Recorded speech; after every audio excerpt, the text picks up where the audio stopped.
अशोक खरात प्रकरणात 3च दिवसात महिला आयोगाच्या अध्यक्षांचं पद गेलं।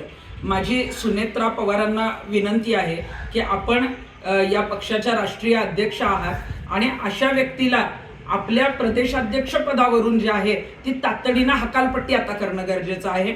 अशोक खरात याचे जे संबंध आहेत ते अनेक मंत्र्यांशी अनेक राजकारण्यांशी आहेत, त्यामुळे अनेकांचं पितळ उघडं होऊ शकतं, अनेकांचे जे आहेत त्याच्याशी संबंध जे आहेत ते पुढे येऊ शकतात। म्हणून कदाचित जे आहे ते अशोक खरातला संपवण्याचा डाव पण होऊ शकतो।